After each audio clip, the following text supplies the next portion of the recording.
So great. I think it was a while ago that I sent you a clip of this podcast. I think it was episode 3, where you sounded, as I said, Indian. But then you responded, that's not how an Indian accent Fuck sounds at you. all, and you're wrong. I was hoping you'd forget. So I would like you to demonstrate, because you did promise me to demonstrate it. I think, okay, maybe you didn't, but I'm gonna say you did anyways, because it helps my narrative. So I want to hear your Indian accent. How would your Indian accent sound like? Okay, I'll try. Let me Okay. Okay, I have something to read here. I mean, But is it in English, or is it like it's a in English. like a? It's in English. Okay. So I'll read in my normal accent first. All right. So it's the back of the book called The Call of Cthulhu. Oh. Mad, macabre tales of demonic spirits, hideous rites, ancient curses, and alien entities lurking beneath the surface of rural New England from the man who created the modern horror story. Okay. It's a little hard, okay? I don't like this switching thing. You cannot switch back. It will be like a forever switch. You cannot turn back anymore. So it's something like mad, macabre tales of demonic spirits, hideous rites, ancient. Go on. I'm not gonna laugh. It's probably not good to. Okay. Ancient curses and alien entities lurking beneath the surface of rural New England from the man who created the modern horror story. Fuck you. Fuck you. That's the worst thing that I've ever done. This is the best cold open of the podcast so far. Welcome to the Pale, everybody. I'm Curious, and here with my very Indian co-host. And, I'm great. Oh, man. So how's your week been? My week, well, it's been fine. I've gotten a lot of work done for my Signalis video, thankfully. So at least it was productive. What about you? Yeah. I heard that you're working on like a new video or something like that. Yes. I've been working on it. I've been just kind of putting it off, but I finally got the audio edited. The video is going to be like 15 minutes. Damn, that's pretty long for you. I mean, yeah, you do have like a 48-minute video, yeah. Yeah. And I'm trying to do something new with the editing.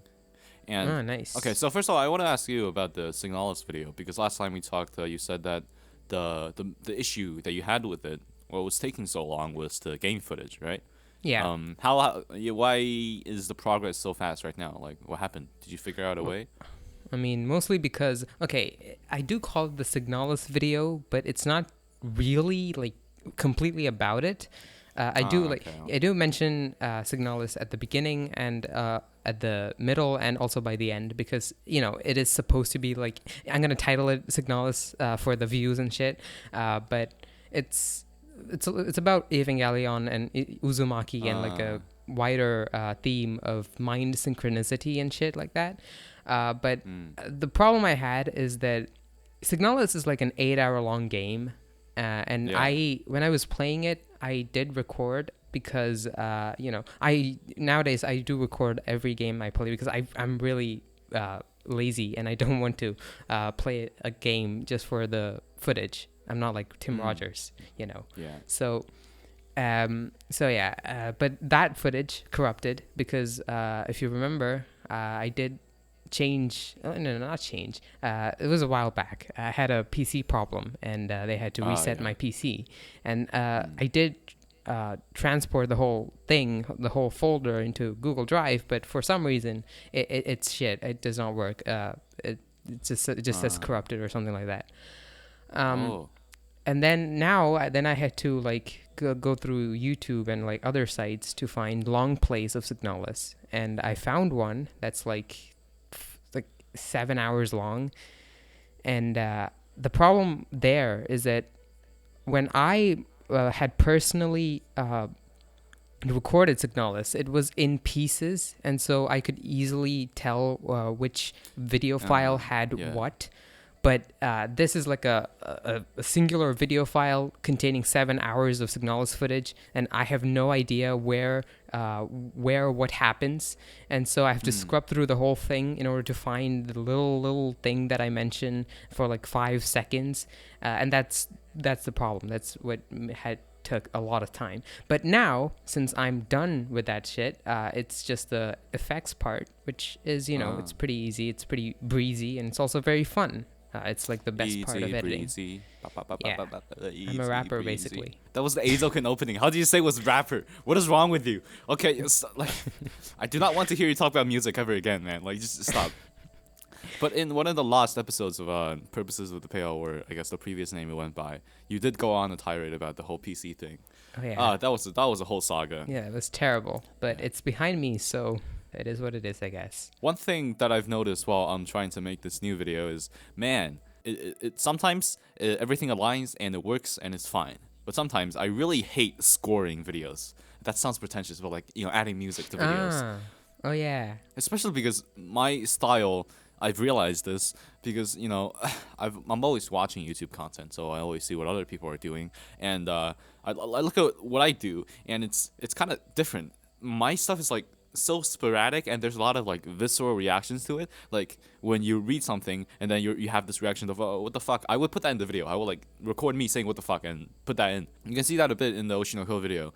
So a lot of the times the music track just like it doesn't get a chance to breathe. It doesn't get a chance to fully kick in because I'm always stopping for these like visceral reactions and always like trying to do a gag and trying to do like this whole like a spontaneous thing. The only kind of person that I think came close was Nikki Jakey. Like his videos are kind of like that, but his way of scoring videos is just let's make everything over the top. Let's have like the grandest music here and the stupidest fucking music here. And I don't really know where to find all of that. And I just look at other people like, I don't know, Kexi, Action Button. Well, Action Button is unique. He makes like he uses like classical compositions. Oh yeah. Yeah. I just look at other video essayists, other videos I like, and they just don't really work in the same way that my videos do. I'm trying to think if it's a good thing or not that my videos have this like really weird quality to them. Well, I mean, for me, like I kind of have the same issue, but also not really because I'm not as personality driven. My videos are not as personality driven as yours. But I think I sent you the video by it's not a video, it's like like 10 tips for YouTube by Jacob Geller. Oh yeah. Do you remember that? Yeah. Oh yeah. So in it he says that he actually reads his scripts while listening to the music that he'd think would go on top of it later. That is, which is very interesting because yesterday I watched another Jacob Geller video. Surprise, surprise! It's a pretty old one. I've been meaning to watch it for the longest time. It's called Bright Unbearable Realities and the Men Who Couldn't Stop Crying, which is an incredible video. You should check it out if you haven't. Sounds awesome. The title, yeah. Yeah, and so in it, there are like certain moments where it's almost like his voice, he's basically performing in it, and his voice, like his narration, just completely is entangled with the score to create like a really cool moment to like as like an emotional peak basically, which is just fucking incredible. And I want to do something like similar because I really want to master music, because obviously music really affects your emotions more than words do. But yeah, I don't think it's like a necessity if I'm being honest, because again, like Tim Rogers, he is very much able to, emotionally captivate us. But I don't think he really cares about the music as much because, I mean, of course, his stuff is like old classical music. I don't think he's like meticulously calculating what he's saying with what he thinks the music is gonna be while he's editing. It's most apparent in his like old Kotaku videos where it really just feels like he's kind of running through the same few tracks. But I mean, he does use sad music, Clear the Rune, the only one he uses for every single fucking scenario. That's so interesting that Jacob Geller does that. I think that might be the missing link that I need to make my videos feel less of a torture to edit, because I don't do that. Like I don't do it at all, and sometimes when I read it I kind of question how am I gonna put music through this, because like I don't know, just the way I talk is doesn't really fit anything, and this is so frustrating. I don't know how to deal with it besides just trying to do what Jacob Geller is doing next time, because I do realize that a lot of times it's not really about the tone, because I mean my tone is mostly consistent throughout the video. It's about the pace I speak, which is a lot faster than most music you can find. And like either I go the most extreme, I go to like breakcore shit, it was like, or I go to like jazzy Persona 5 kind of stuff, and both of them not really working because I'm sort of in the middle, and it's just really frustrating when that happens. I used to do this thing where I wanted to make every video have a musical theme. I used to do it with editing for Metas. He might be listening to this. Yeah, Metas, he had a video, I think it was like ranking every JoJo villain. And I just said, okay, well, I want to start with a bit of like a jazzy thing. And then I eventually go into a rock thing to kind of push it to the climax. I used to do that with some of my videos. I remember there's one about a One Piece movie that I did a while ago. It's unlisted now. Oh yeah, I remember that. Right. That one is entirely out of the Persona 2 soundtrack because I thought it fitted the game. So yeah, I'm trying to do something like that for this video. I'm trying to make it like a acoustic guitar renditions of OSTs. But it's not really working because the acoustic guitar does not really fit my voice, at least the microphone that records it. So I have to figure that shit out as well. There's just a lot of stuff to consider that I didn't really expect to consider. I have like a bit of an interesting thing to talk about. Okay, what is your experience with the Sherlock Holmes novels? Sherlock Holmes?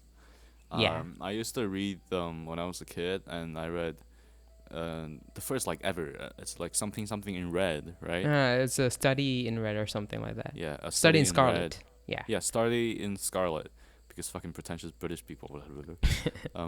Besides that, I also read another one about like, I think it was like twins, something, army soldiers. But yeah, they traumatized me as a kid. I could not go to sleep because I was like, oh my god, they're so scary. Murderers exist? No. I was a really sheltered kid, not like you, exposed to internet gory shit since you were a kid. Yeah. So I bring Sherlock Holmes up because a while back, I don't exactly know what brought this on, but okay, I'm pretty sure I found a book, something titled "How to Think Like Sherlock Holmes" or something like that.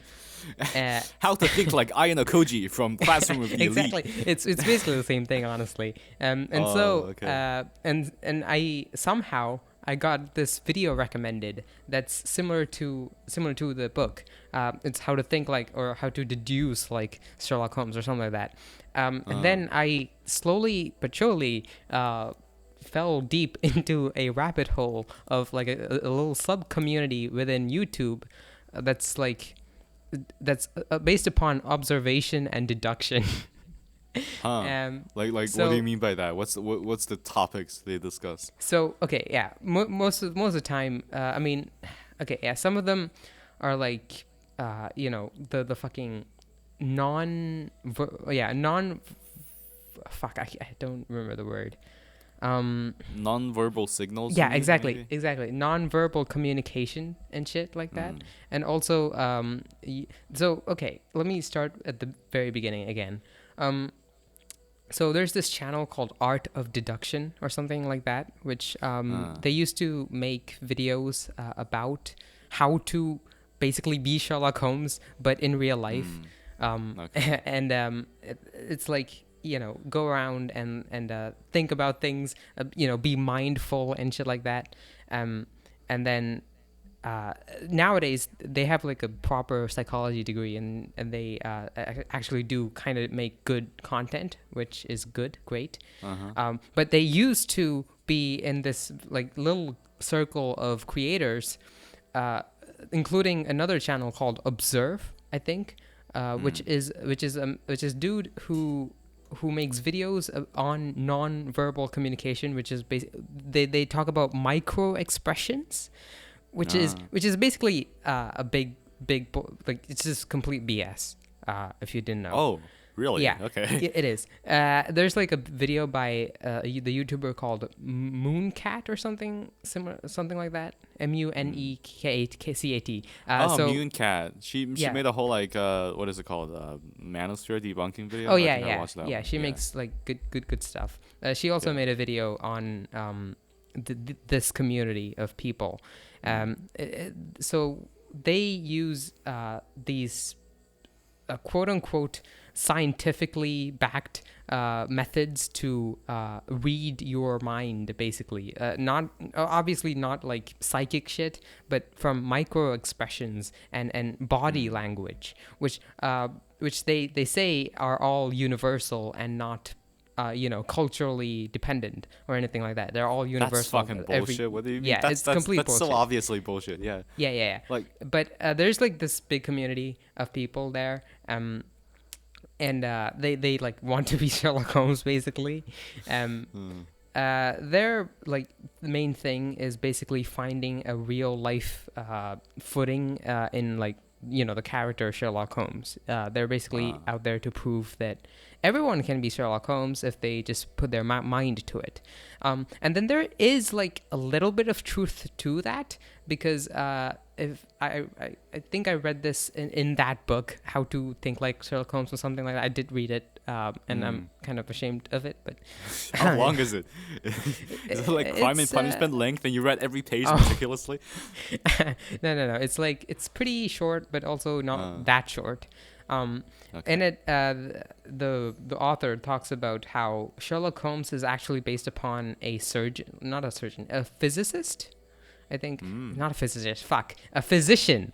Okay. A physician who's called, I think his name is something Bell, James Bell or John Bell. I'm not sure, but basically he claimed, or people say that he was able to basically diagnose, not diagnose, but was able to tell what his patients have wrong their bodies by just watching them and observing them, and he was usually right. And he was also able to like tell their age, what they did for work, and then where they were coming from, and stuff like that from watching them, and like deducing and from the stuff that they have, which that probably is true, because when you think about it, it's pretty possible. But then there's stuff like the micro expressions and shit like that, which is kind of harmful, basically, because in that video, in the video that I just mentioned, the moon cat, I'm not sure how to pronounce the name. But in that video, they say that actual authorities kind of use these quote-unquote scientifically backed methods to, imprison people, which is absolutely fucking terrifying to think about, because, that's exactly like a police officer comes in and says, you're under arrest for the murder of like 5 children because I didn't like the way you were walking, and I didn't like the way you were hiding your hands in your pocket, because that means you're a murderer. And I'll be like, shit, how did they find out about the basement? What the fuck? I thought I hid it. Everything's fine. There is obviously like problems there. And I think I heard Super Eyepatch Wolf mention somewhere that he was gonna make a video on them in a similar style to his video on the fake sidekicks? fucking YouTube gurus. If Mooncat hadn't made that video. Which, I was thinking about making a video about these people myself before I saw, the Mooncat video. Which, of course, Mooncat did not really talk about the deduction part or like the channel art of deduction. They mainly focused their gaze on the observe channel. And then, okay, the main thing that the main reason why I bring it up because a couple of days ago I kind of to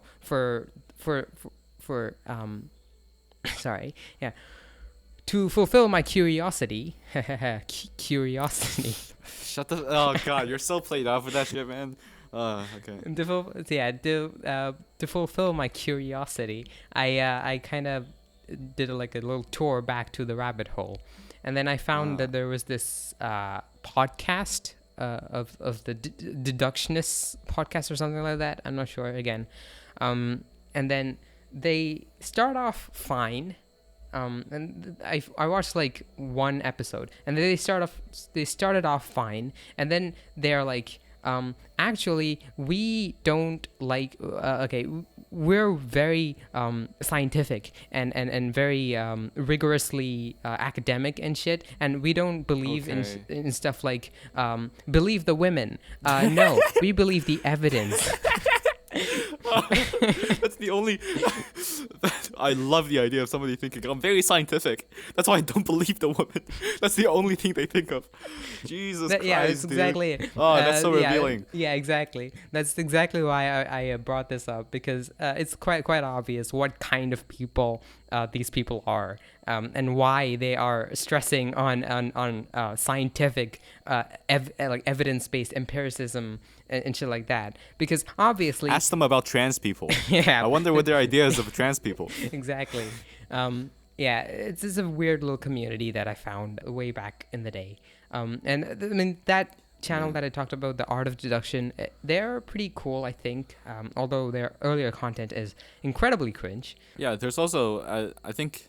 I alluded to this before, but there's also a subsect of the anime video community. Oh yeah, absolutely. where I know. they talk There's about a channel called the Power Analysis, the cringiest anime channel I've ever seen. that fucking Oh, guy. Yeah. Oh my god, this guy's like a fucking deep voice. Yeah, Like, I'm pretty I want sure. to I'm be pretty like sure Kagami, he's at like blah. 200K or something, which is very disheartening. I know a guy. I've talked to a guy who talked to him. Like they have like I a channel together. haven't? No, Is they have it? like a collab thing together. Yeah, Yeah. that guy.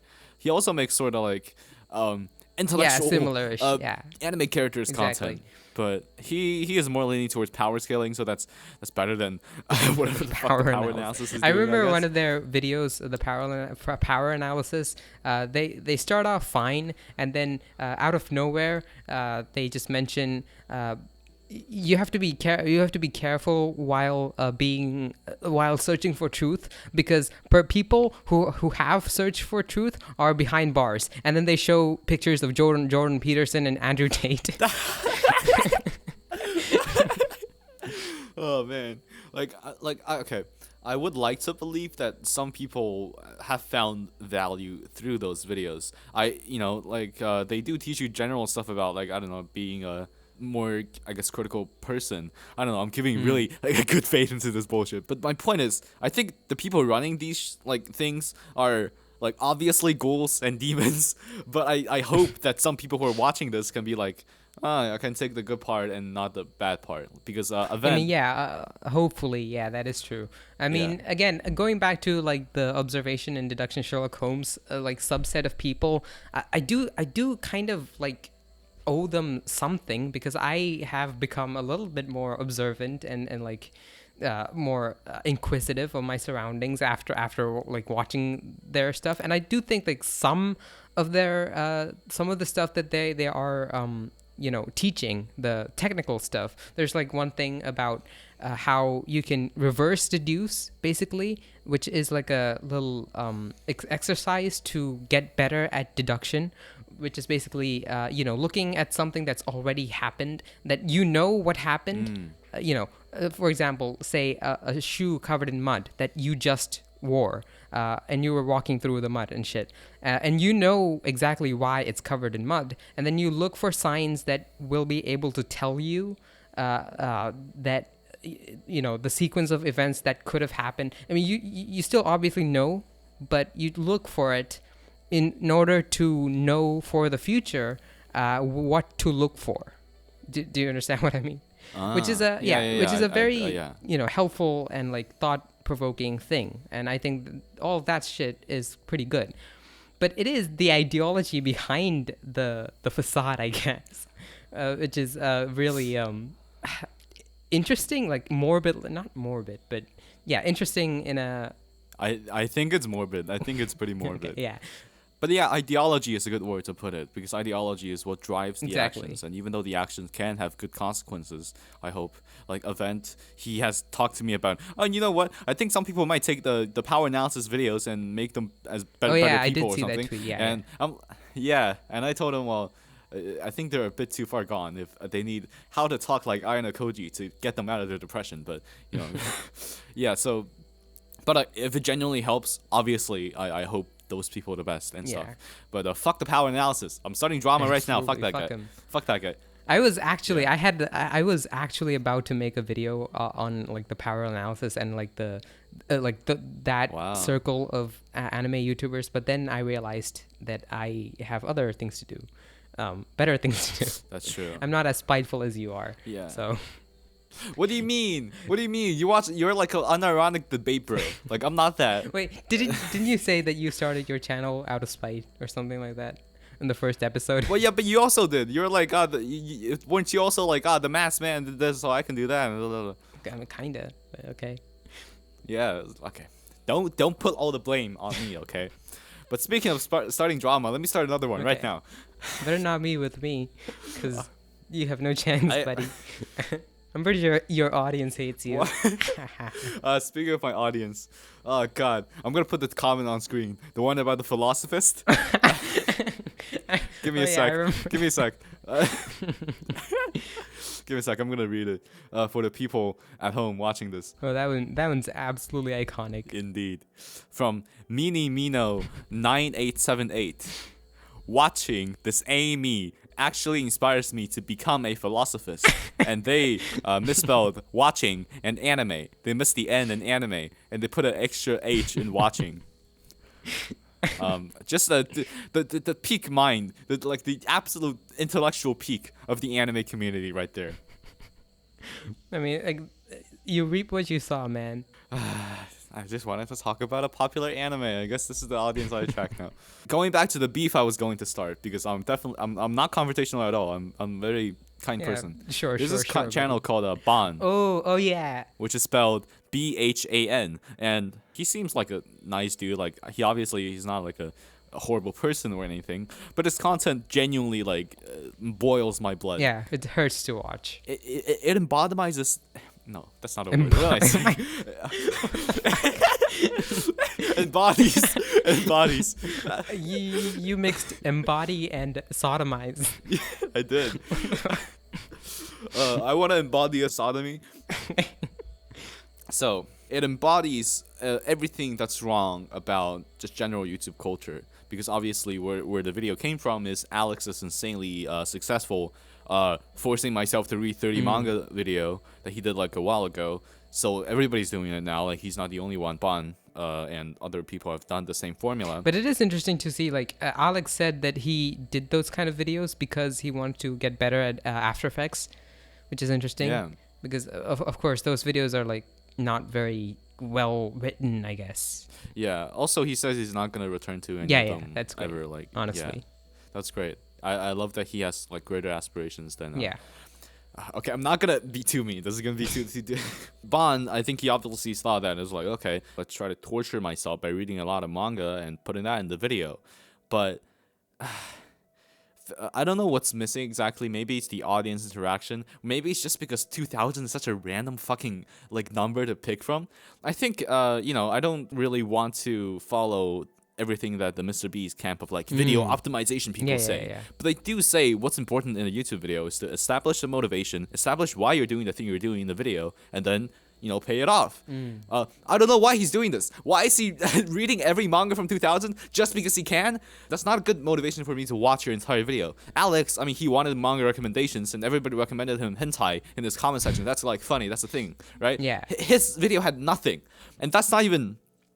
Wait, have you actually seen the video? Like, the I full have thing? skipped through a lot of it, actually. Yeah, I mean, first of all, I need to respect that he does use a lot of like manga animation, which probably took a lot of time. Yeah. But please learn how to smooth over keyframes, man. It's really bothering me. Nerd video editor right here. Shut the fuck up. Shut the fuck up. But besides that, I'm really not painting myself in a good light in this episode. Maybe I should stop. I mean, okay. Should I embrace Buddhism? No, I mean, I don't like his videos myself. Actually, perfect time to talk about him because just like yesterday or like recently, he dropped another video. Who, Ban? Yeah. Anime hiatus. No, I did not watch the new one. Manga hiatuses. My problem with him is that it's so incredibly generic. It's really weird how much of nothing he can say Exactly. at That's once. that's exactly it. I mean, this video was a little better, I think, because there's a lot of statistics and shit that I haven't like really seen anybody else pull off, which is pretty good. And also like he does a lot of good motion graphics and animation and like 3D. He does like a 3D render of all the weeks that a particular mangaka did not write, hiatus, which is pretty, pretty commendable.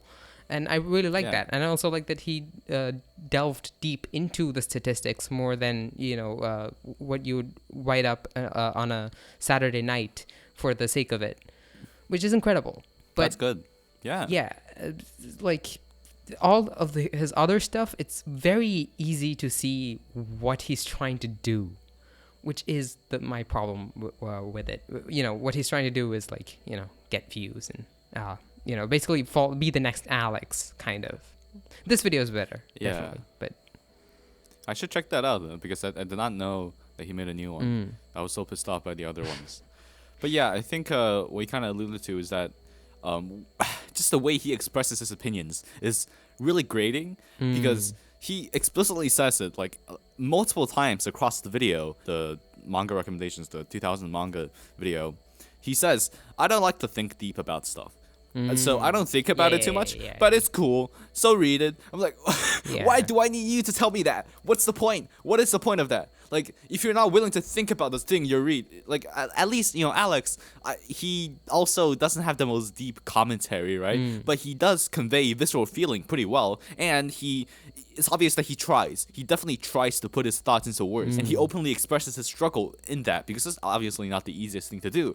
But this guy, I just don't get the impression that he's trying. Like, he really just says, oh, it's good, move on to the next one. It's not bad, move on to the next one. Oh, it's mid, oh, it's porn. Oh, it's like, a lot of these are also just like really dismissive summaries of the stories. It was like, oh, you look at this ridiculous manga that nobody's heard of. How funny. It's not funny to me anymore. Like, I just don't see the value in that at all. Yeah. And I feel less valuable as a person after I finish watching that video. Damn. We did mention Alex here. Alex is a pretty good dude, I think. I just have one little beef to pick with him, and that's okay. In one of his manga videos, he called Uzumaki shit, which is fuck you, did. Alex. This is a threat. If you don't renounce that sentiment, I will kick down your door and burn your family. Since I know Bon is watching this because we're so popular, everybody Absolutely. watches us, including Super Eyepatch Wolf. Bon, maybe you know what Battle Royale is, but the way you describe Battle Royale, the manga adaptation in your video, it really feels like you don't know that it's from a movie. You fucking imbecile! What is wrong with you? How can you not know that? It's Battle Royale. Well, we're definitely getting flack. I'm gonna cut out this entire section. That's fine. Let's not use it. No. It's pretty fine. I finished 2 video games this weekend, which is pretty cool for me. Oh wow. One of them. Negative grass. Fuck you. Okay. One of them is the original Metal Gear Solid that I have mentioned for the past two or 3 episodes. And it's fucking incredible. One like huge thing that I want to mention, like talk about, is that is this like when you're playing older titles, you slowly get to realize why exactly these older titles became as heavily loved as they have become. And it's exactly what I found from Metal Gear Solid. For like one thing, it's very, I guess, cliche in that, like, you're infiltrating an Alaskan like not terrorist, like a nuclear base where terrorists have hijacked, and you're gonna dismantle like a huge war weapon that if you don't is gonna basically be the end of the world. And like it's a very Sunday. Yeah. Just a second. Okay. Yeah, I'm back. Yeah, it's like a very generic, like cliche-ish like plot, but it's like, although it is very like plasticky, I guess, there is like loads and loads of heart in it, and that's exactly why Metal Gear Solid is as beloved as it is. And I'm very excited to play the successing games, I guess. Sequel. It's called the sequel, Greg. I think you're missing that word. My brain is just a mush. Oh, fuck. I think after you did the Indian accent, every English It's your fault, gene okay? of your body. It's your fucking fault. It is my fault. I'm gonna take full blame for that. I'm sorry. What's the other game you played? Yeah. Okay. Look. Fuck. Fuck off. Let me talk a bit more about Metal Gear Solid. Okay. Yeah. So Metal Gear Solid is a very good game. It's held up quite well for how old it is. It's not the first Metal Gear game. There's like 2 other Metal Gear games. Both of them are 2D, but although like obviously Hideo Kojima is like a huge dude, and his works are mostly pretty incredible. Oh my god, you did not say big guy. That's character development. Fuck. Okay, yeah, he's a big guy. He's a big guy in the. No, come on, don't regress it. Come on, you're not like Oshinoko. You're not gonna regress your character arc. Okay. Just go forward. Hideo Kojima is a Hideo Kojima, and I follow him on Instagram, and dude, like he spends his whole life on Instagram. He posts like every fucking second. It's insane. But anyways, yeah, Metal Gear Solid. There's a lot of stuff that are very like of that time. And also like very what? corny even for that time. There's like one character called Meryl, which is like the main heroine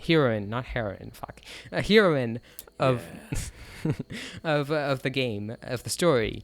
And there's like very overt references, not like references to how she is, like a woman, and like she has a big ass and she walks in a woman way.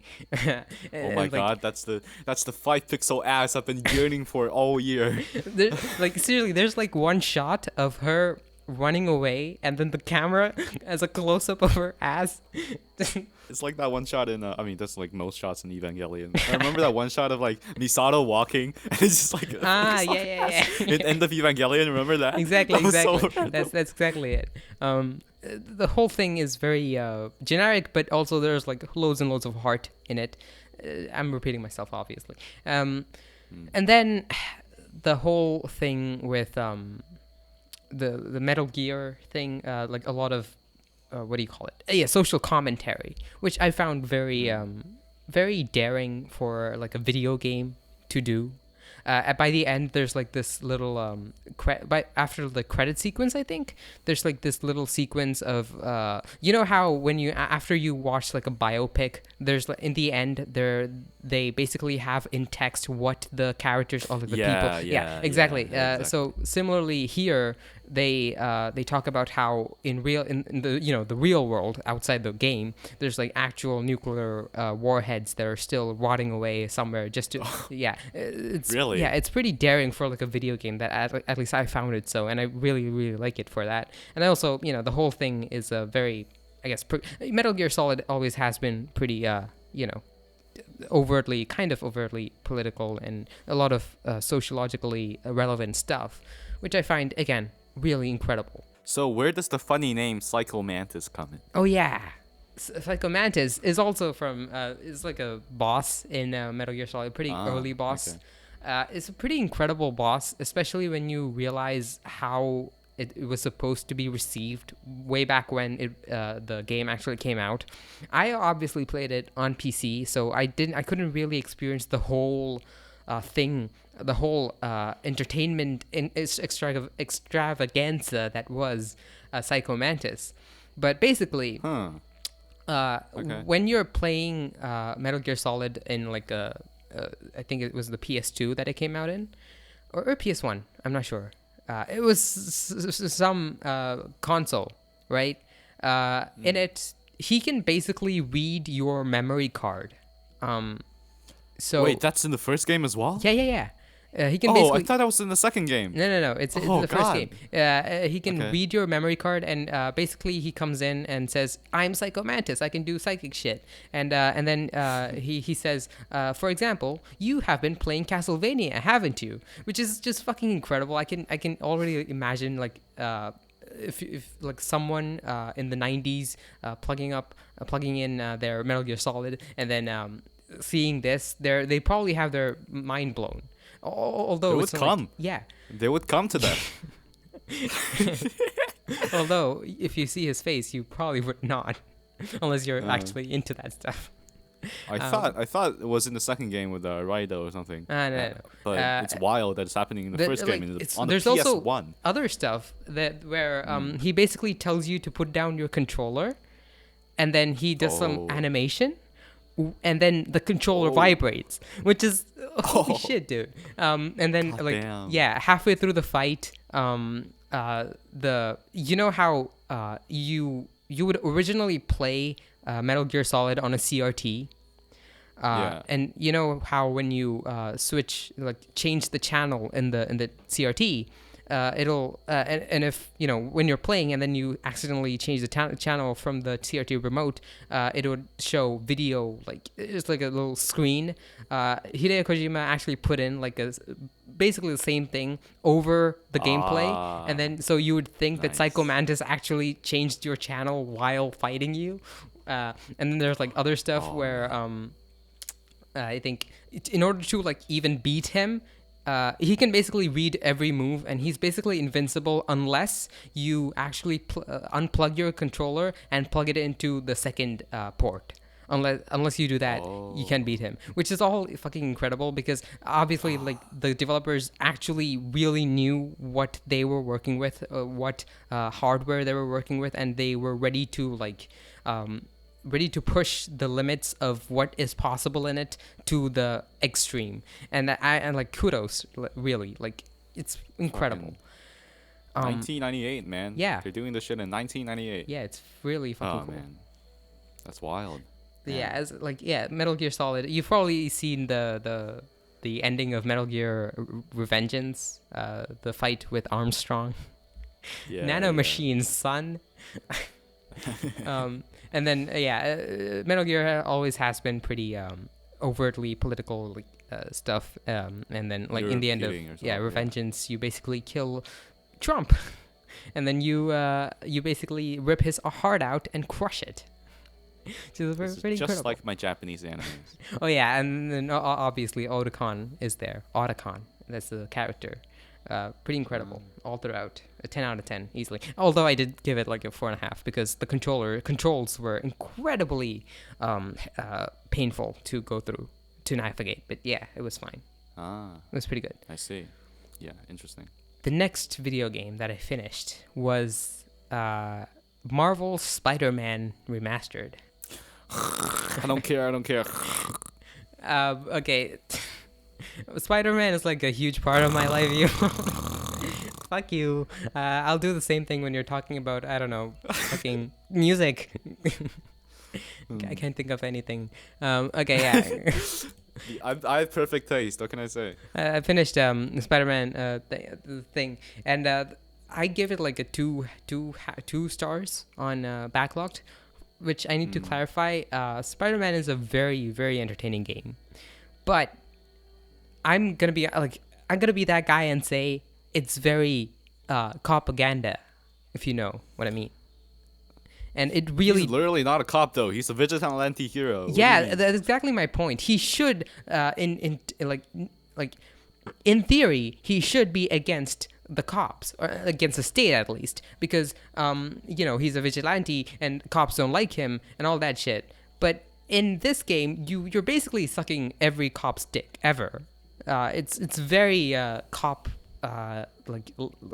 He basically has a big giant hard-on for the state and cops and police and shit, which is what can you say? Peter Parker is white, so it's expected. But you know how the main it's not the main, but one of the main plot points of Spider-Man is that he can't afford rent because he's spending all his time swinging around through New York and saving people and not really doing anything to get money, and then he can't afford to live under his landlord. And in Spider-Man 3, there's this huge the not the video game or anything like that.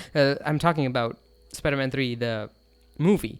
There's this plot point of him basically acting out on his landlord and shit. But here it just really takes away from the experience of being Spider-Man. And unfortunately, that's why I gave it like a two star. Although it's a very fun Wait, game. what? So what happened in this one? He does not shout at his landlord. What happens in this one that he doesn't do? He's rich or something? No. He's still very much poor, and he is still like overdue on rent.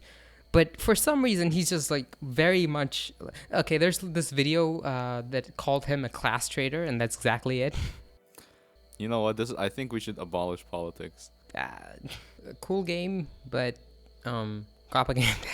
There's a few things I wanted to talk about, but the first one is kind of a life update thing. So, kind of. So the beginning of this week. So okay, let's go back a bit. So like I would say like a month ago, because I play guitar, I played at a pension center, pension house, whatever it's called. I played a few songs for old people, basically.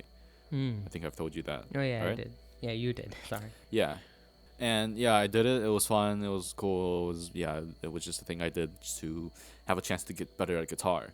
But they're really trying to shove this thing down everybody's throats that we did the thing.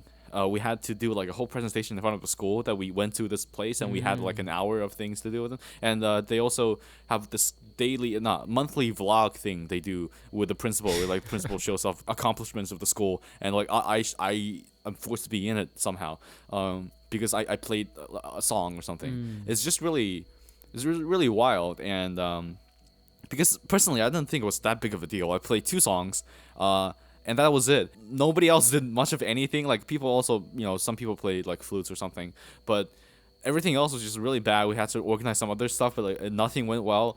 I just didn't think it was anything to be too celebrated, but they really try to blow this thing out of their proportion. And I realized, man, I think this is how college applications are made. You just blow every of your accomplishments out of fucking proportion, and you just get into Berkeley now or something. I don't know. Yeah, I mean, that's just my similar stuff does happen like in my school as well. But I guess that's just how schools work, maybe. Schools, man. It is fucking. I mean, I don't know what to say. And as for me, like, this week I had like the sports day, not sports week. It's just 2 days of sports, and I did give my name to like a volunteer list. I did try. Yeah. But they didn't want me. they already had like loads of people, so I guess I stayed home. Okay. And then Okay. I thought it was because you suck and you're bad and cringe and not good. Probably. No, don't reinforce. I was kidding. But speaking of how schools kind of they're trying to, because you hear this thing a lot when you have been in a school ever in your life, where the school's trying to build a future generation, trying to do this and that. Trying to mask themselves in all this flowery language, and I don't know. It just kind of makes me disdain it as an institution. I know it has like good parts of it, but it's also steeped in a lot of like stuff that's, I don't know how to say, like I wouldn't say traditional, but overplayed. Yeah.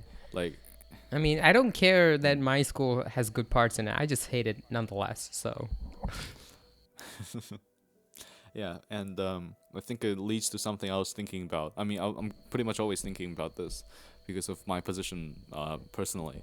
I always think about the privilege that I have and that like other people have, and just how much privilege I have to even be saying this, and how much I am intertwined in this system, because I can criticize schools for doing all this fucking overblown ad language bullshit they do to mask the true nature of the school, which is just to produce more workers. Everybody knows this, right? But if you look at how my situation, my family situation, now my parents are not the most well off ever, but they are, they've earned their fair share of money, and that's why I can afford to come here to Europe, as a kid. But the catch is, my parents are those kind of people that if I told them I was gay, they would like disown me and like never talk about me again, that kind of thing. And they are very traditional, which as I grew up in this Western environment, I kind of start to rebel against their ideas of gay people exist, guys. It's fine, don't do that.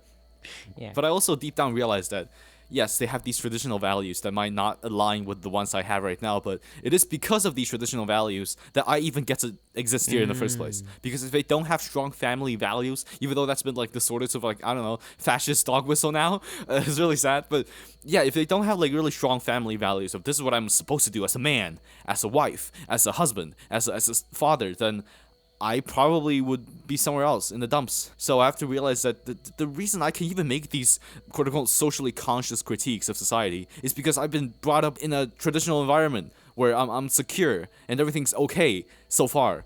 And I just cannot comprehend people who cannot understand their privilege. Those fucking white people, man. I hate white people so much.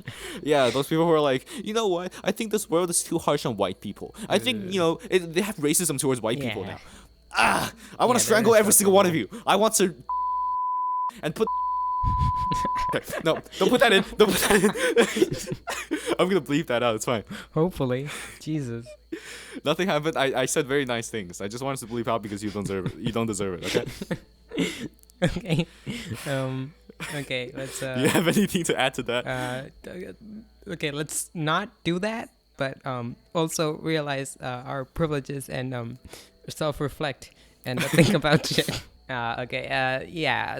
What you said is true. I mean, it's a pretty dialectical way of looking at it. It's just cool. Yeah, you're dialectics. You're a fucking Hegel. Blah blah blah. I love Hegel. I love dead 15th century German man so much.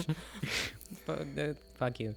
But like, although what you said is true, traditional values, they kind of gotta go sometime. Yeah, that's true. I think your parents, you've said to me, also I think in the first episode of the podcast, that your parents are like unusually progressive for Indian people, which is very nice. Yeah, so yeah, I'm very happy for you. Because like, I did like I do talk to my classmates, by the way. Oh my god, no way, dude. And like a lot of them, a lot of their parents, you can really see, the little seeds of, not seeds, the roots, the traditional conservative roots in their parents' like actions and thinking, because like most of the girls are not allowed to go out.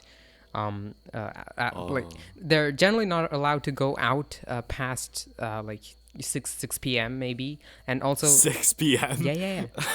Okay. And then also if they want to go out with friends, they'll have to like beg their parents and shit. Although there are exceptions, obviously, but most of I'm not even home at 6 p.m.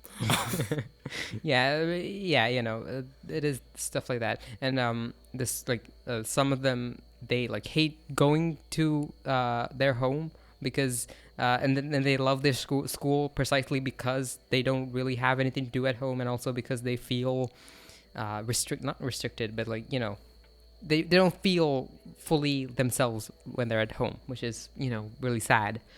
And then I look at the dudes, and like they're I've already I think I've talked about the anti-LGBT thing.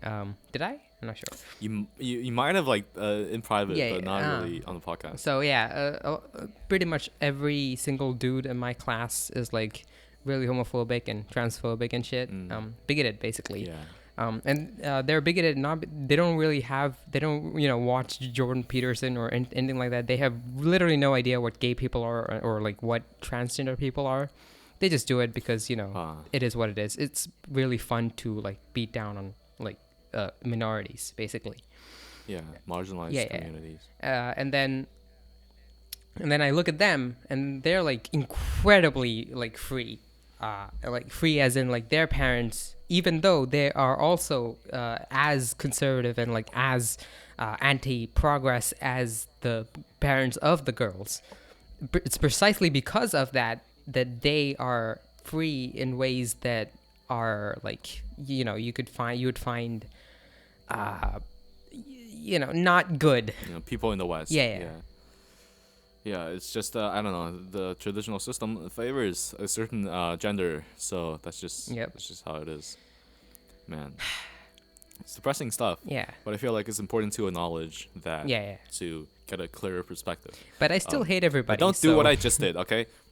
Don't do what I just threatened them to do. I'm a very nice don't person. Do that. Everything's fine. Okay, I'm gonna actually bleep it out so they won't understand what I'm talking about. Definitely do, because that's for the best. It was pretty fucked up. I'm sorry, I just have a hatred towards I'm gonna bleep it out. I'm gonna not say anything. I have a hatred Okay. towards everybody, so it's okay. That's fair, you know. I can't be racist if I hate everybody. Yeah. No, don't. No. I'm just digging a hole in myself. I've started like too drama. I've threatened to assault people. This podcast is going down the rails. Okay, let's talk about something that can ignite my passion in stuff. Okay. Hipster bullshit.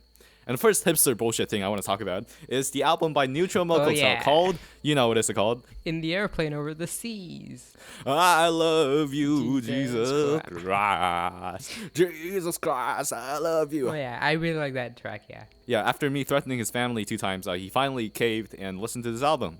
What do you think about it?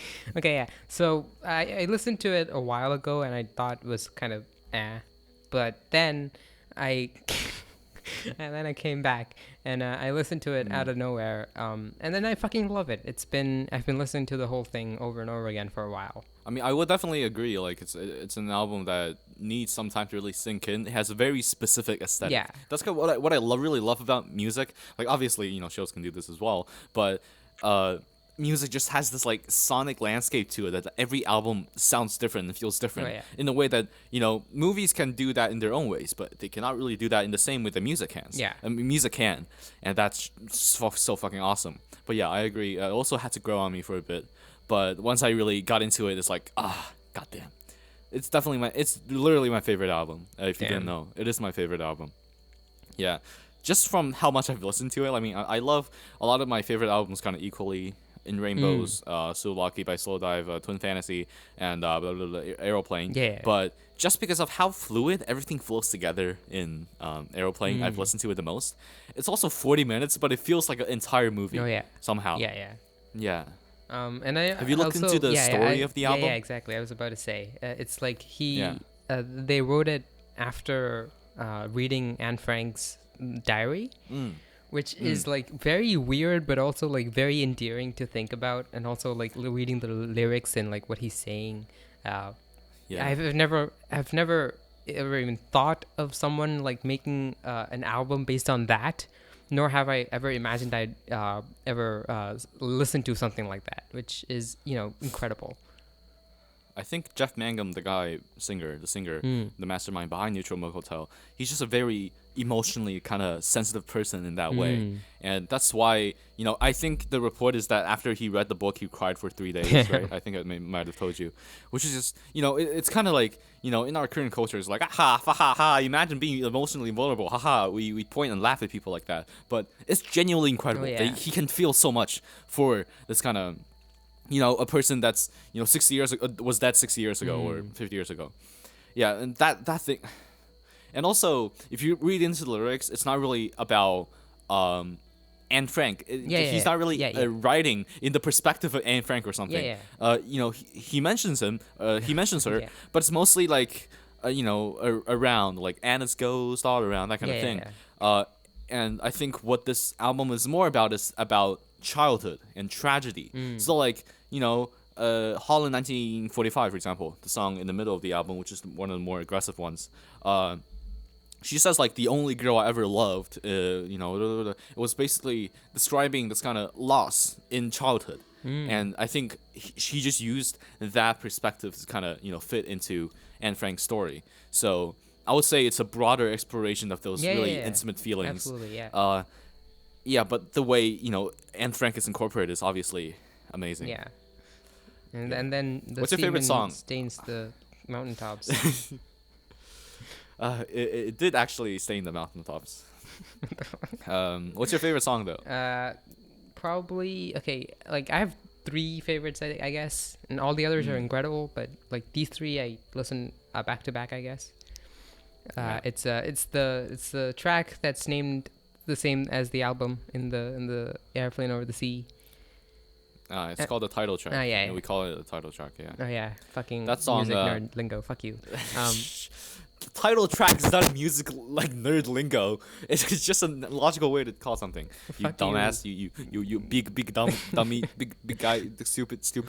You stupid. And now you're regressing. We're breaking up the we're breaking up the podcast right now. Okay. And then where was I? And then two-headed boy, which is really good. And then also, I think, the King of the Carrot. Fuck, I don't remember. King of the Carrot. It's King of Carrot Flowers. Oh, okay. Yeah. King of Carrot Flowers, three-parter. part 2 and 3. That's the one. Yeah, that's the Jesus Christ Yeah, one. exactly. But I mean, yeah, I like it as a 3-parter or like the first part as well. Oh, yeah. Adding to that is really incredible how it gets into this breakdown. But I want to talk about the title track for a bit because if if you look at the chords on guitar for that song, it's like literally 4 chords. It's very easy. It's like the most basic chords as well. If you played guitar for I think like 3 months, you'll be able to play it perfectly, basically. So how it's able to take these generic chords and make something so powerful it's just a testament to his songwriting ability. And also, I think obviously it's not just the way he writes the song; it's also the way he sings it.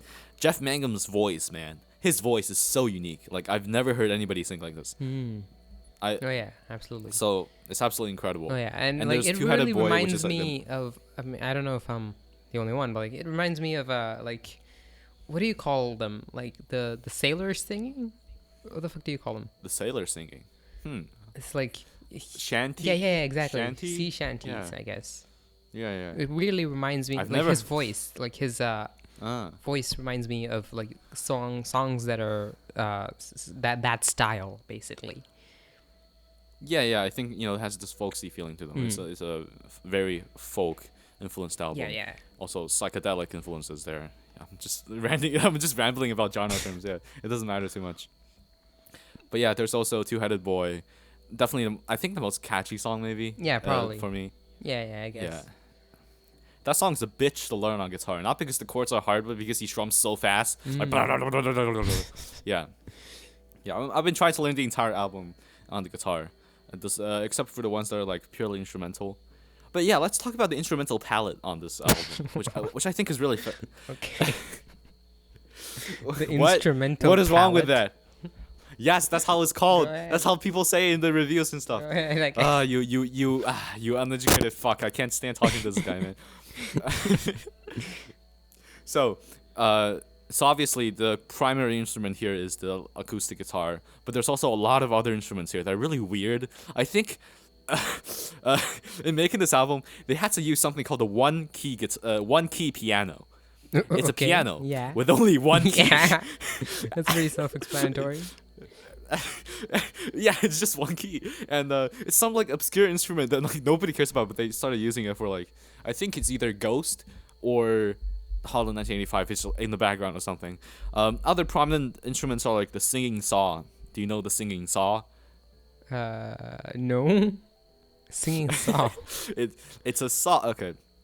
Do you know those like violin basically? Yeah, I it's know basically what a you saw. take Yeah, you take a saw and then you have the thing that you play the violin with, and you play the saw on it. You play it with the saw, and it creates this really weird sound you can hear in what is it called? The title track. Yeah, you can hear it in the title track. You can hear it in other songs as well, and it has a really peculiar sound. It sounds like air bending. It sounds like air like whispering things to you. It's really unsettling, but also really whimsical in a way. Yeah. I think it's definitely a great choice. They did that. And if you go to the live performances, which they did not do much of because the band like broke up immediately after this album because I think Jeff Mangum was like, I'm too emotionally exhausted or something. But they did come back in 2014. Why do I know all of this? What's wrong with me? You're just a fucking nerd, okay? It's just time for you to accept that. Yeah. So in 2014 they came back and you can see on the stage though the band members playing a fucking saw like that, and you can do a saw solo. So like every time they play it is different in the show. It's quite interesting. Interesting. I said it interesting instead of interesting. Interesting. That's what that sounds like a German accent. All right. What was I? Other instruments I don't remember. I think you can hear the full. You can hear saxophones on the full and a lot of like big brass instruments used in like I don't know Holland, the full and Untitled. But I think the most interesting ones are the one key piano and the singing saw. Yeah. And what do you think about What do you think about the closer, the last one? Which one? What was it called? I don't remember exactly. Two-Headed Boy Part 2. I mean, I like it obviously, but I don't. Yeah, I don't think it's as catchy as the first one. Nor is it like. Yeah. But it is very odd. I don't know any lingo like you, but auditorily, I don't know, sublime. Hey, good try, man. You sound just as pretentious as every music critic now. Um, I love that song because it reinforces what I said before, that this album is about like childhood pains and trauma. I mean, you can hear this on like King of Carrot Flowers. They're like, "Oh, my dad kicked my mom, stabbed me with a fork, blah blah blah," that kind of thing. Yeah. But on this song, it's like a plea for a better life. Like the first lines are like, "Daddy, please hear me sing the song." It's heart wrenching. Yeah. And then, in the final part, because, it's the part 2 of Two-Headed Boy, it has the same, like, kind of melodies in certain parts. And then the final, not the final line, one of the final lines, he says, Two-Headed Boy, again. And I was like, I was ascending when that happened the first time. It's the callback, man, the callback. It's like what happened in the Across the Arrest, Twin Fantasy, right? I remember it. Yeah, the stop smoking melody comes back in High to Death. It's like, keep smoking. I still love you, but I don't want to die. I'm gonna cry right now, man. So yeah, and that song, Two-Headed Boy Part 2 ends with him, like, you can hear the background noises of him setting down his guitar and walking out of the door. And that's just a beautiful way to end the album, because it really shows you, okay, he said everything he needs to say. This is his magnum opus. Damn. Jeff Mangum, I love you so much. Okay, that's one hipster thing off the list. Next thing, I think we can have a bit more input into this because you're more of a film guy. Seven Samurai. Oh yeah. I think we did like do a movie 3x3 a while back. Yeah, that was a while ago. Okay, let me try to remember what you said. The archaic. It might. Okay, it's not up on my second channel anymore. I can make it public. Don't just like have some. Yeah, it's not good. We could not talk, even less than we can now. I remember that you said the protagonist was a highlight, right? Oh yeah. I mean, yeah, sort of. I mean, obviously the whole thing is just incredible, but the protagonist. Yeah. Well, I guess it's not really fair to call him the protagonist because like there's 7 other protagonists, but. Yeah, that's true. Not exactly 7, but yeah. Fuck, I forgot his name. Holy shit. Kikuchiyo. Yeah, exactly it. Yeah, Kikuchiyo. Yes. Kikuchiyo is a very charismatic dude, very entertaining to watch on screen. Every time he's on screen, you really expect something incredible to happen. Yeah, like when you first said, you kind of described him in the same way when we first talked about. Let me try that again. You kind of described him. Shut the fuck up. Okay, just you kind of described. Yeah.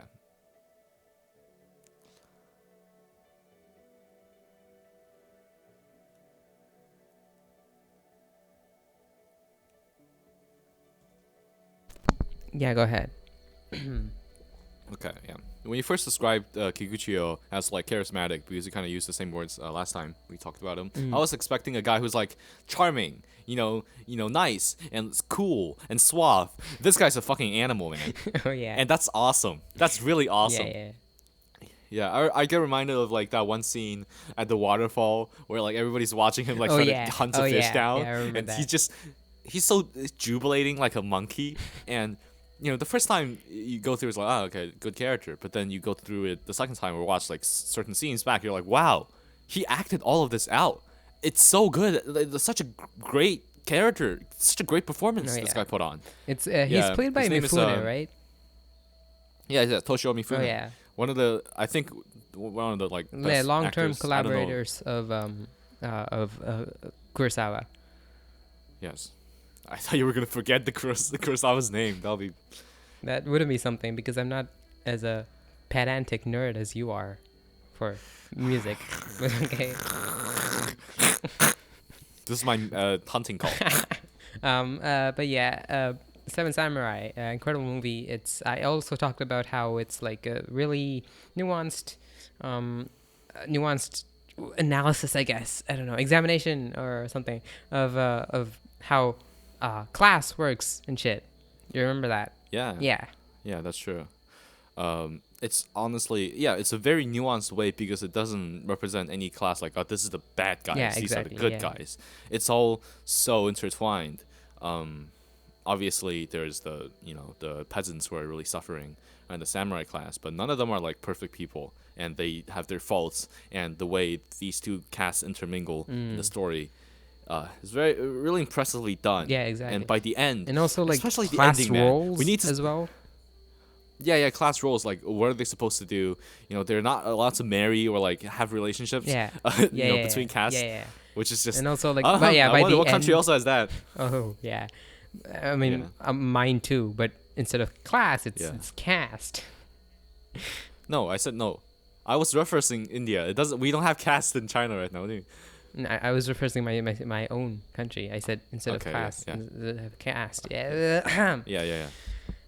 Yeah. By the end, it's like as a really good representation of a class like roles. How after the whole conflict thing is over, the peasants just go back to their work, and they really just don't really give a fuck about the samurais anymore.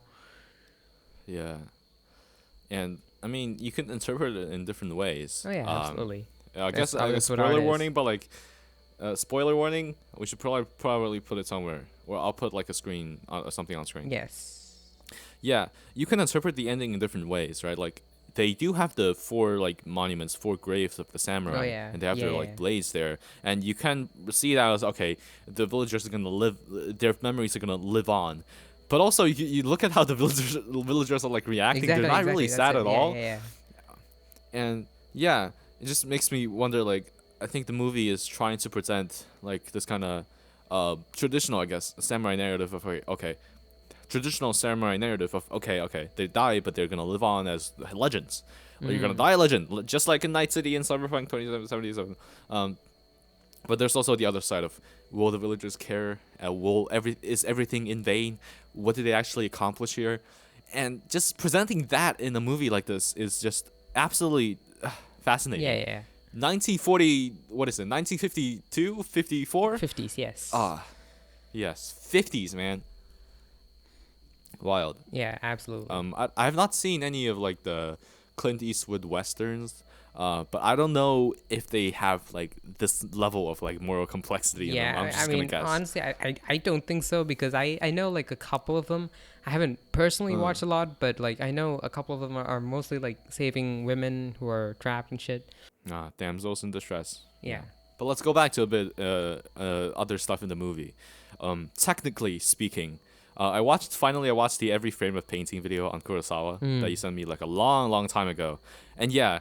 The thing that stood out to me the most, especially I'm watching his other movie, Ikiru, which I'll talk about later, you can see how the camera movement is ever evolving in a shot. Oh, yeah. You can see the shot starts from here, and then it follows from there, and then it goes into a different position by the end. There's like phases, and it makes the dynamic that just makes the camera work so much more fluid. I think that's what he's known for, right? He's known for his really great camera work, and it's really shown well in this movie. It's like a master at work. I think this movie really showed me when a movie is good looking and when a movie. Okay, let me try again. This movie really showed me how a movie can be good looking, but also how a movie can be good feeling to watch through. Yeah. Yeah. I think the other. I feel like I've kind of had the same feeling watching the early episodes of Ava because of how well they're directed. But obviously, anime is different, so you know. I've also seen some of Kurosawa's other films, namely Yojimbo and Sanjuro. Oh yeah. They're both starring Mifune, but also the same character, surprisingly. Wait, what? It's all Kikuchiyo? Yeah, no. No, Kikuchi is dead. What the fuck? It's like, what do you mean, same character? The same character as in the same character. So Yojimbo is the first film.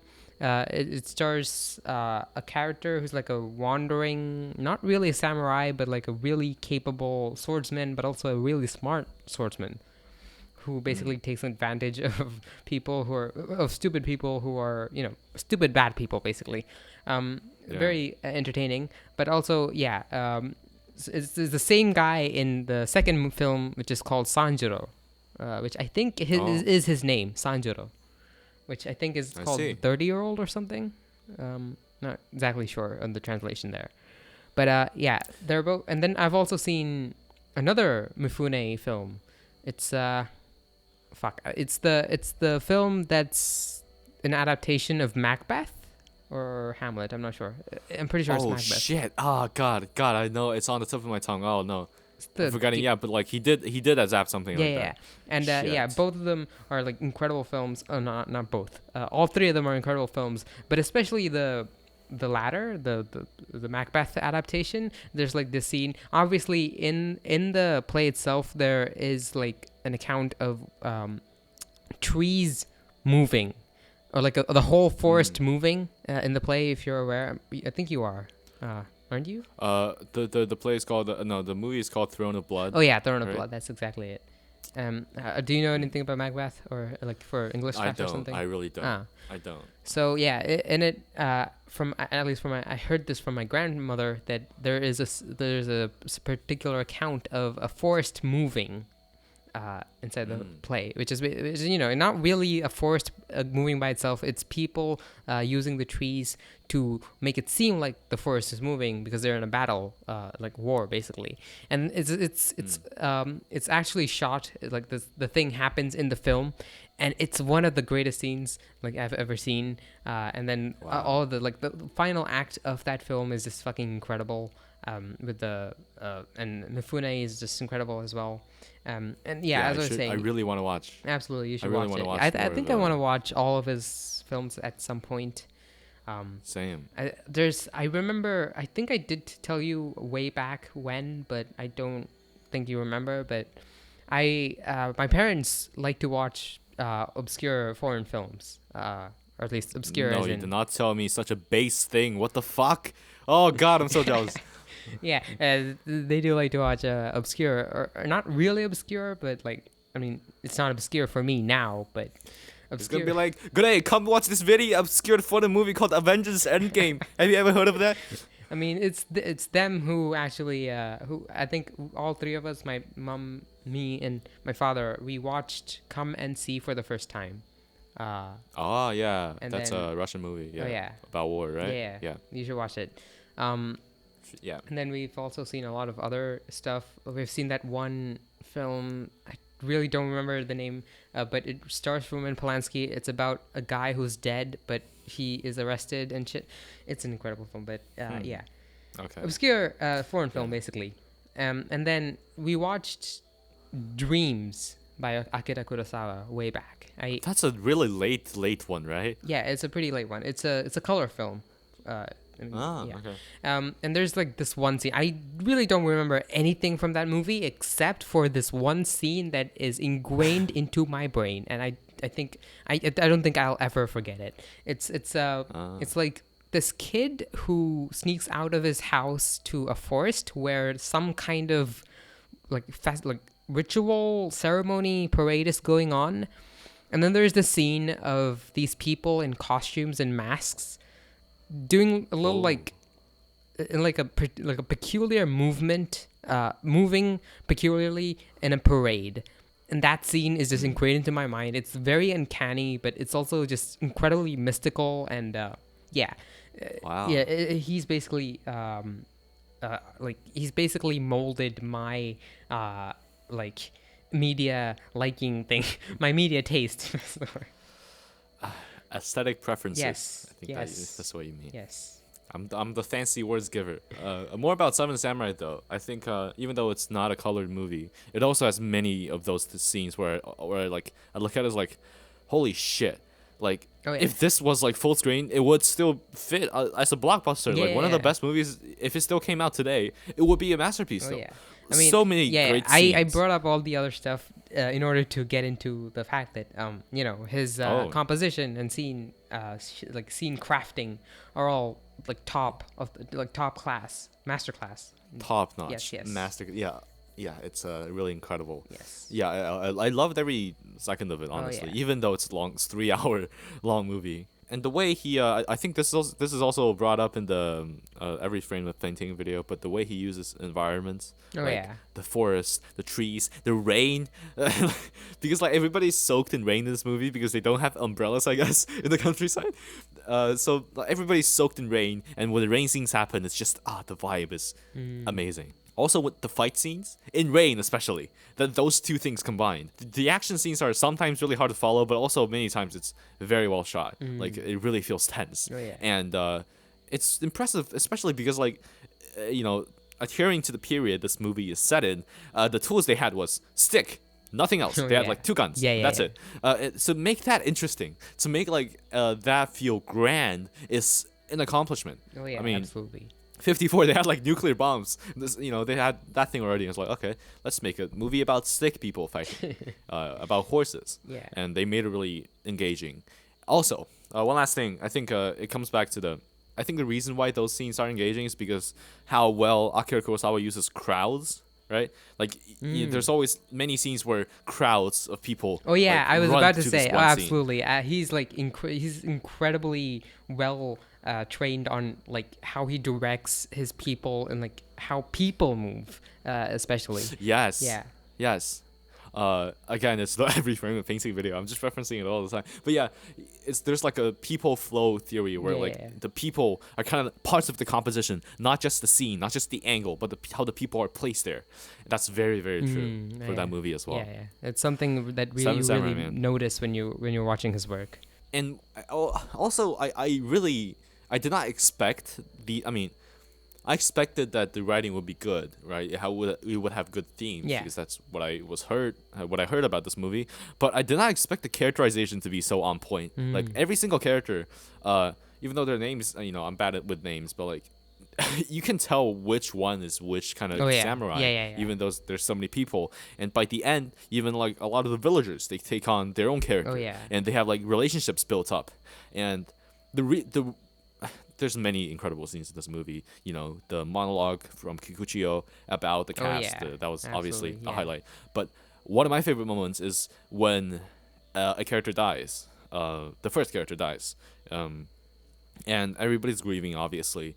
And then Kikuchiyo, he runs off because like, he's angry. Like he is a monkey. He doesn't know how to process emotions. He runs off and he takes the flag, the Seven Samurai's flag. I remember that. Oh yeah, that's an iconic scene. That the dead man made. And he puts it on the fucking thing. He proudly flaunts like his dead comrade. And I think this is why the bandits even came, because they saw the flag. It's like, okay, somebody's there. I think somebody's protecting the village, and so we have to kill them fast. But yeah, it's just like commemorating his friend, but also inviting the bandits to be like, come here, bitches, we're ready. Fuck you, you killed one of our guys. It's serious now, and it's, oh god, it's so good. And that's where I realized the characters here are some of the best I've seen. I mean, okay, that's a bit too far, but it is very good. Yeah. I really want to talk about Ikiru, but it's I haven't watched it yet, but so I do want to watch it very soon. Probably like next week. Yeah. Yes. Next week. Next week isn't cool. Like next weekend. Talk about it next time. The next weekend, yes. Okay. Yeah. So, I mean, I know you don't care about spoilers because you are a psychopath, but I want to talk about like, just like dance around like my general feelings about this movie. Sure, go ahead. That's okay. Yeah. Oh my god, this one made me cry. So damn. Yeah, I was tearing up at many points of this movie, just from the absolute despair this movie was able to. Ikiru means living, something like that, right? Yeah, but yeah, this is about a man who got diagnosed with cancer. And he has like 6 months to live.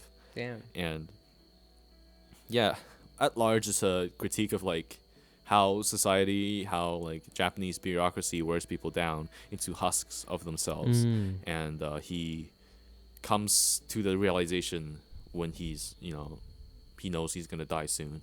And he is so lost at the beginning of the movie because he was realizing, okay, I spent all my life doing this shit. What did it amount to? And we just talked about how we don't really like traditional values in that way, and we feel like some traditional values should go. But this movie, I was really like, this guy's also like this guy's a family man. He's like a divorced single father or something. And the way he was talking about like how much his family, affected his life and how much like his family means to him. Like everybody was like, in the first half of the movie was like, what about your son? They were like always about like the family is a very important part of this movie. Yeah. And that was like, it hit so hard. It made me want to give my dad a big old hug. Except he's in China right now, so I can't. Wow. He's not deported. Don't worry. He's just doing stuff there. Yeah.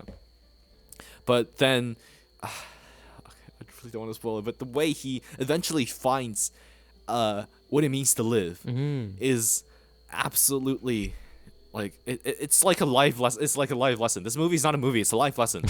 The way, yeah, and just I find it also this might be a spoiler. This is like the biggest surprise of the movie from me. I mean, the movie is. You kind of get what it's from by just you kind of get what it's about just from the synopsis. Yeah. But the last 40 minutes of the movie, he's already dead. He still appears, but he's dead. And the rest of the movie is about everybody around him reacting to what he finally decided to do in the last last periods of his life. And just the way it described that, I feel like was so much more impactful, because you get the fucking bureaucrats being like blah, blah, blah, blah, blah. You get the people who are actually working with him having a different perspective, and how eventually they all broke down. It was like, oh fuck what he did was so Damn. That's it. The plot I'm gonna talk about. That movie made me cry, and I really wish, because I didn't mind the ADR, which is the after. I don't know the actual term, but like it's basically the voiceover, the voice dubbing in the movie. Yeah. It happened in the Seven Samurai. I wasn't bothered by it, but this one, maybe it's just because he's playing an old man, the main actor, Takeshi Shimura, by the way. He's also in Seven Samurai, and he's great. He's the Kanbei. Yeah. Maybe it's just because of the old man voice and the bad audio quality, but I could not hear most of his lines. I could only read the subtitles. And it just kind of took me out of the experience, because the stuff he was saying was really good, but I couldn't hear it because it was buried under the bad audio. You did say the only flaw with voice. this movie is the ADR mumbling 90% of Takeshi Shimura's lines. Yes, I said that in my letterbox thing. That's literally the only flaw of this movie. Maybe also, I know it's common for movies at the time. I'm just a spoiled modern baby, but it has beginning narration, and it was like, okay. I don't really care for narration in my movies anymore. Not like in character narration, but like this story is about this man who does da da da. It is what it is, though. Yeah. 10 out of 10. Damn. Ikiru is like 11, and Samurai is like Seven Samurai is like a 10.5. Damn. I'll definitely watch it this weekend for sure. You got it, man. You got it. I watched a film recently. Which one? I watched The Killer by David Fincher. Not the Killers of the Sun of fucking No, Moon, not the Martin Scorsese one. I do want to watch it, but I haven't yet. Is it airing? I don't know. Is it airing in okay? I'm not sure. I don't think it is though. I don't think it's on any of the OTP platforms yet. So that's why I haven't been able to, because they don't show it on theaters right now, or like right now as in like around me. So. Okay. But The Killer is by David Fincher. Do you know anything about David Fincher? You obviously know one film at least. I don't think you've watched. Which one is it? Fight Club. Okay, I know Fight Club. Yeah, but I have not seen it. And also he directed Seven. Seven. Yeah, it's as in Seven Samurai. No. it's the detective psycho thriller starring Brad Pitt and Kevin Spacey and shit. Wait, David Fincher made The Game? The adaptation of the dating like novel, The Game? Yeah, he did. Yes. that got referenced in the Action Button Tokimeki video. That's how I knew it. Yeah. He said like he felt sad halfway watching this movie. And then he felt sad reading the book. He actually liked the movie. Okay. Yeah, he also made The Social Network. Oh, he made The Social Network. Okay. That's cool. No, I didn't mean he made Facebook. That's not what I meant. Okay, yeah. He made the movie about the guy who made Facebook. Yeah. Which paints him in a good light. Although most people wouldn't. Yeah. But, So yeah, I don't know if I don't know. Yeah. Yeah. So David Fincher's like a big dude. Big guy. He's a big guy. The guy. He's a big guy. We need to get a big guy counter, but I'm too lazy for that. Yeah. He's a big guy in like film circles. I think not like film, but like film circles. I llove your way of describing stuff. It's very vivid. Okay, not film circles, but movie circles. That's I think that's a better way to term it. Okay, yeah. Yeah. So The Killer is like a new film, and the thing is like this film is, I think it was good, although a lot of people have a lot of mixed feelings about it. It's about a guy, a killer, a hitman basically, who misses. He's like the first scene itself is that I'm not really spoiling anything, but we basically, you know, the whole thing. We follow this guy, the hitman, and we constantly hear his thoughts, his narration, his alpha male narration about how you should trust no one and be very smart and quiet and manipulate people, stuff like that. But the thing is, I don't think it's like it's very much a self-parody sort of. And that first off, like the whole thing feels very artificial. It's like hyper realistic sound effects, so hyper that it feels artificial. And then the whole thing is like shot very plastically, but in a good way. He obviously intended to shoot it the way he did. And I think there's one film by Fincher that's called The Girl with the Dragon Tattoo, starring Daniel Craig. You obviously know who Daniel Craig is. Yeah. That one is I hated that movie because it felt so fucking plastic. And in this film, it also feels very plastic, but it feels so plastic that you can tell that he intended it to be felt plastic. Because it's a self-parody basically, and then the character himself is like this sigma male, anticipate, never improvise, that kind of guy.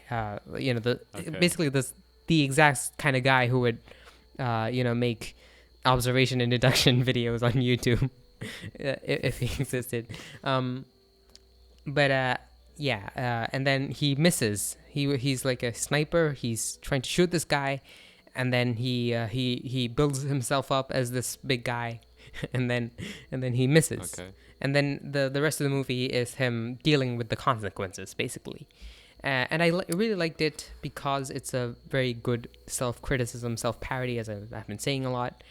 But also, it has a lot of like good music. Music? Who's that music? Who's that music? Yeah. It has a lot of tracks from The Smiths, and I've been listening to The Smiths a lot. Makes sense. Makes sense for a sigma male to like The Smiths. Yeah, I have been listening to a lot of Smiths, and I really, really love them.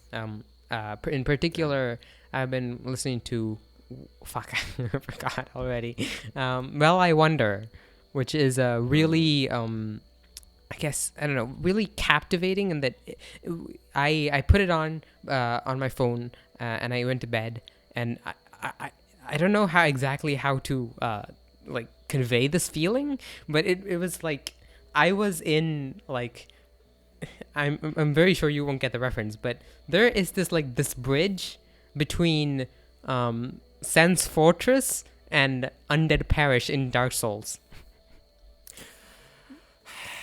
Go on. And it felt like I was there. Exactly how I have no idea how else to describe it. And I wonder if you know what it means. That's not. It's a Kanye song. That's not it. That's a Kanye song. I know. And then there's another one called Half a Person, which is also very cool. Which is a very self-deprecating, unrequited love. Basically me. Literally me, for real. Literally, you want to dive into that? No, Or do you want to no, save it? fuck Okay. you, no. All right, all right. Um, Respect Grace's personal space. yes. You know, I'm definitely not gonna leak his social security number in 2 days. I got one last topic I want to talk about, like one last big thing. Have you heard about the JJK situation, Jujutsu Kaisen, anime production stuff? No. Well, basically, the animators are fed up. They're like being overworked, and the Who scheduling is would've really thought? bad, and Mappa, yeah, right? that kind Is of it, thing. is it Mappa? It is Mappa. Ah, damn. And it happened again out of the multiple times, but this time they publicly spoke out in the Twitter and stuff, and they were Yeah. posting stuff like one character from Shirobako hanging herself. It was really bad. Oh. Shirobako is the anime about anime making Yeah, people. yeah. I know. And yeah, there's a lot of stuff, and by the end, I think the latest episode, they said it was like 30% complete, and the rest is just because they couldn't do anything of it, and they were not satisfied with the end result. But obviously, they're also just getting overworked and stuff, and it's just it's a pretty horrible situation, and it kind of made me think of the general anime production situation right now, which is that studios are dying. There's like Kill Annie and nothing else now. Like, okay, Trigger is still going well. Good for them. Trigger, Kill Annie, that's it. What happened to like You know- Madhouse? Madhouse is it's coming around, but the problem here is that the industry is now like, I mean, I don't think the statistic is like that, but like output wise, it's 80% dependent on freelancers who jump around studios, and they don't have a specific base in the studio, which should be fine normally, I guess. But you know, it's still probably not as interesting artistically if you had like Kill Annie, who makes a certain type of anime and they do it really well. I wish more stuff like that happened, but it doesn't. But the main thing is, Japan recently passed a law called Stop Invoice or something. It basically fucks over a lot of freelancers to the point like 20% of them lost their jobs immediately. It's like a Damn. tax bracket kind of thing where they have to pay more taxes now, and it's just fucking horrible. And they're fucking over the freelancers, which is like fucking over 80% of the anime industry. A lot of people have been really vocal about this, saying this is really terrible for them, but the Japanese government is the Japanese government. Oh, yeah. Fucking, Shinzo Abe, that didn't change anything. Yeah. Boys, we need another one. We need another one. Get another gun prepared. I've been inciting a lot of things this episode. So where was I? Yeah, I don't know. I guess it also made me think about anime as a medium. I was like, compared to the other stuff we've been talking about, movies and music. Yeah. I sometimes think if anime doesn't have as much value as those mediums because of like the environment they're made in, and also just the quality and the Basically, yeah. because we have to. So this is the thing that Gray always hates me about. Is like I have film class, so I have a film Yeah, I'm very studies jealous of that subject, yes. and my teacher said, "Oh, okay, you can write this essay about anything. Just write it about shot composition. You can write it about any subject." I was like, "Even anime?" And he's like, "Okay, curious. Oh, okay, also anime." So I decided to write about anime, and then I realized, wait, I can't do that because anime is for television, and television has all these limitations. Also, it's a more collaborative thing, so less like identity is like seen. You cannot really tell like which movie this is, even though I mean, okay, movies are also collaborative, but like there's a more auteur thing going on where there's nothing really like that in anime, and those people are not making anything anymore, so it's mostly just a mass-produced like line thing. And I was just thinking, does this medium have more or less artistic merit than movies or music? I know it's a very not fair thing to say, right? Yeah. But I was thinking about that. What's your opinion? I mean, obviously, I think the thing you were talking about, the authorship, I guess. Yeah. It's kind of diminished as time has went on. Like, obviously, we know people like Ano and Imaishi, Gainax folks, and also Ghibli and Ano, who is not making anime anymore. Yeah. Since 1998. Yeah, that's exactly my point. As time has went on, and as the industry has gotten more popular and therefore more mass produced, it has basically diminished a whole lot. And now that's kind of okay. I'm not gonna say that's exactly why, but that's one of the reasons why I don't really watch seasonal anime, because none of them really interest me at all. Yeah, I mean, also most of them are like adaptations of stuff. Yeah. That are more author focus, like some one guy draws the manga, that's it. And then there are like And, 50, when they 50 adapt it. isekais coming out, which Yeah, that's true. I'm not gonna. So we had this conversation before in one of my other friends, and he said something like, so he basically was like, you know what, the anime industry is so focused on making like cool shots, like, oh, Sakuga, we need more and more Sakuga, and we bring all of these really talented animators, and they're doing a good job, but they have no direction. Like you look at for example, the Gear 5, One Piece Gear 5, right? Yeah. You've heard of it. yeah. Yeah, you look at the Gear 5 fight between Kaido and Luffy, and you cannot tell what the fuck is happening 90% of the time. Even though it looks very good and very fluid, the direction is absolute dog shit. And it's so ironic that in a whole scene that's like 60 frames per second, really smooth, very cool animation, the one scene that got memed is the still frame of Kaido. It's like a still frame styled like one of Osamu Dazaki's like picture memories, that kind of thing. It's incredibly ironic, and he compared it to, this is my friend's words, and he compared it to Shaft's Kizumonogatari movies, which are also very fluid and very well animated, but it's well directed as well. Directed, yes. Yeah, but the thing is, Shaft is arguably even worse at managing. They're really bad at it, like super bad, to the point that the Shaft is not even a thing anymore. Oh yeah, like, I did see that. I think Steven made a video on it. No, it's a Crunchy Bagels made a video. on it. Okay. It's okay, maybe not that one, but yeah, they were talking about like how Shaft, all the directors have went on to other places. Monogatari team is basically not there anymore. They went on to other places like David Production or something. I don't know. I'm just saying, like, even when good things come out, it's under the pretense of we fuck up everything around the thing and we somehow push it out. So it's not very sustainable. And I think that's why I don't think anything like Kizumonogatari is ever getting made, ever. Like, I don't even know what the fuck he's working on the next one, the director. I don't even know if he's at Shaft anymore. And it's not only that the industry is pumping out garbage, which to be fair every industry does, it's also a very volatile industry, more than most. Like, I don't see fucking Spotify crumbling in 50 years or Hollywood crumbling ever, but you can see the anime studios crumbling and workers getting overworked and the whole industry getting squeezed out of their life, and it's kind of sad to see. Yeah, it's very sad. But would you say, like, anime as a medium, like, let's take into all of the history, do you think it's artistically it has less merit or more merit than, like, movies? It's a very pedantic question, so don't take this too seriously. I mean, I don't think that's fair, really, because I don't think it has more merit than movies, but I definitely don't think it has less merit, anime as a whole. But obviously, as I said before, an anime now I don't think is as good as it could have been. It was.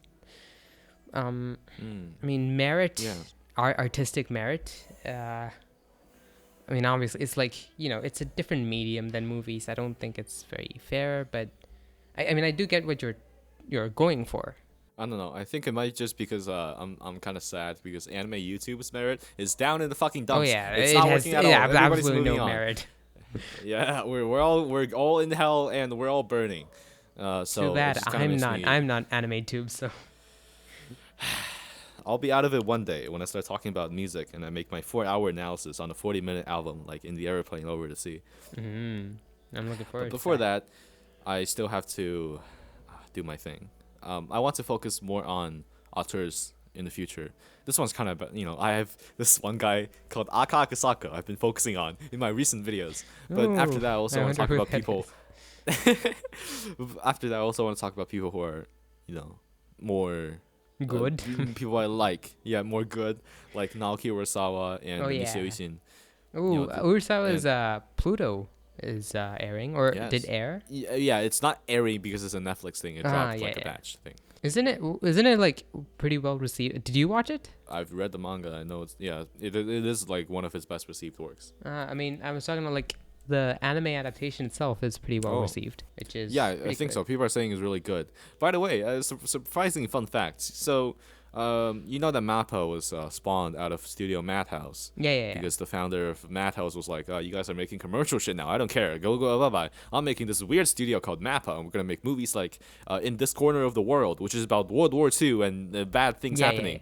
And we're gonna make other shit. And they made that, and then eventually, I think around 2017, there's like, well, It's getting mainstream again. Oh shit, what the fuck do I do? And now he's making a new studio called Studio M2, M3, I forgot. M2 or something. Suffering from success. Which is, yes. And he made the Studio M2, which made Pluto, which is really well achieved. God damn. Once again. So he's like, man, this guy's like a trooper. Like Maruyama or something. This guy, respect. If you're listening to this, which I know you are, you're very good at English. Obviously, everyone listens to this. Yeah, if you're listening to this, shout out to you, man. Keep up the good work to maintain this industry in some fucking way, man. Congratulations on making good Pluto. Now, I need a good 20th Century Boys adaptation, or I'll kill your family. Why do I keep making threats this episode? What is wrong with me today? That's the third time or fourth. I've lost track. That's all the topics I have. Yeah. Do you have anything else? Yeah, that's it. That's it for me too. So let's. All right. It's been 2 hours. Yeah. So that will bring us to the end of this episode. It's been a fun episode. You've been listening to The Purposes of the Pale. I've been Gray, and with me was... Curious. This is the 5th episode, by the way. It's incredible we've gone on this far without me mentally breaking down. Yeah. It's very nice. Let's hope for another 50 episodes. Yes. Or one of us dies in a car accident in 1985. Wait, no. 85. What am I saying? 2025. Oh, shit. That's too close. That's too close. All right. See y'all. Bye. Bye.